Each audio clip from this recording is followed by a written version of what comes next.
good, guys? It's Day here, and I welcome you to another episode of the Awake series, episode 4, where we are gradually shifting from the dilemma of Robert Kiyosaki into the thought lines of the rich and the poor. This episode helps you to clean up your thoughts, which in turn help you to clean up your words to place you on the path to being financially free.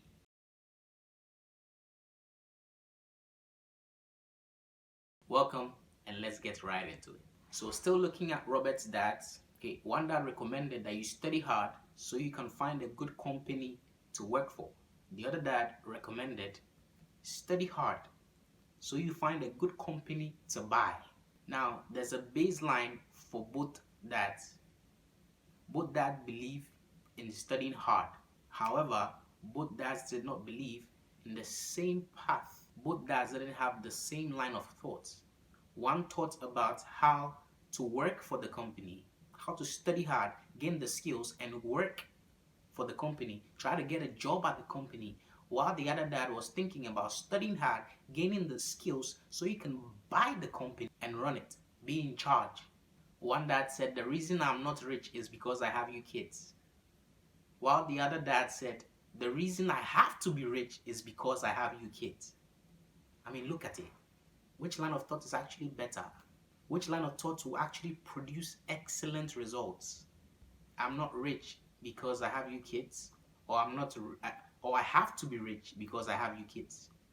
I'm not rich because I have you kids is finding a reason. The dad who said, I'm not rich because I have you kids, he's giving himself a reason. He's giving himself an excuse as to why he's not in the financial position that he wishes to be. While the other dad is putting himself in a thought bracket that will cause him to ask himself questions and take steps that would cause him to come to that financial level that he seeks to be. Do not give yourself any reason as to why you're not rich. Rather, find purpose in that situation that will propel you to become rich. One father said, when it comes to money, learn to play it safe. While the other father would say that when it comes to money, learn to manage risk. I mean, this is mind-racking. Learn to play it safe, learn to manage risk. Learn to play it safe, learn to manage risk. Learn to play it safe, learn to manage risk. One dad is saying that when you're about to go to work in the morning, you see the weather and it's threatening to rain. He's saying play it safe, don't step out. Don't step out for fear of thunder, lightning, and all that, stories that they've heard, and this happened and that happened. While the other dad could actually be thinking, okay, it looks cloudy, it might rain. Okay, so he's saying step your foot into the water, step out, but manage the risk. Take an umbrella, take extra money for a cab. In the case where the rain begins to shower, you can pull out the umbrella and then still get to work, still get to the destination that you have to go to. When it starts raining cats and dogs, that extra amount you actually took would help you get a cab to your destination. At the end of the day, what is he saying? You have to get to your destination. You have to do that work. You shouldn't give yourself an excuse and say that, okay, so because of the rain, I couldn't do this. You shouldn't give yourself an excuse and say, oh, because this happened, I couldn't do this. Because it was raining, I couldn't get to work. He's saying that step your foot into the water. He's saying that before you do the business, check all the parameters that surround it. Be familiar with the business so nothing hits you by surprise. Because in the process of familiarizing yourself with the business, you would actually come across the possible loopholes, which you will in turn prepare mitigating solutions for. One dad believed that their home was their largest investment and their greatest asset, while the other dad believed that their home was a liability. And if one actually believed that their home was their largest investment, they were in trouble. This is actually interesting because at this point I'm thinking, what could actually be going through, their minds? What could actually be going through the mind of the person saying that his home is his largest investment and his greatest asset? And what's also going through the mind of the person saying that, okay, my home is a liability. I mean, would these thoughts even cross your mind? Would these thoughts even cross your mind? That your home was a liability? Most people are just thankful that at the end of the day, they get to go back home somewhere and then have a peaceful sleep. Their family is okay. Their family is together in the home. They are warm in the winter. They can be able to manage the heat in the summer, and life goes on. But could you imagine somebody is actually thinking that his home is actually a liability? What could be going through his mind? Both dads paid bills on time, yet one paid the bill earlier and then one paid the bill late. Both dads paid their bills on time, yet one paid his bills first and one paid his bills last. One dad believed in a company or the government taking care of your needs.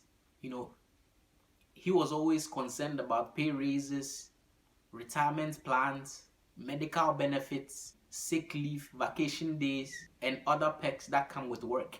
That particular father was actually impressed with two of his uncles that actually joined the military and earned retirement and entitlement packages for life after 20 years of active service. He loved the idea of medical benefits and privileges the military provided to its retirees. He also loved the tenure system that was available in the universities. He loved the idea of job protection for life, and job benefits seemed more important at times than the job itself.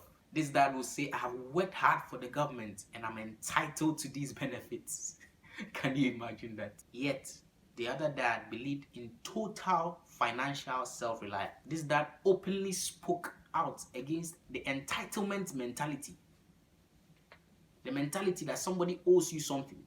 The entitlement that you deserve something that has to be given to you. He said this idea created weak and financially needy people. He was always emphatic about being financially competent.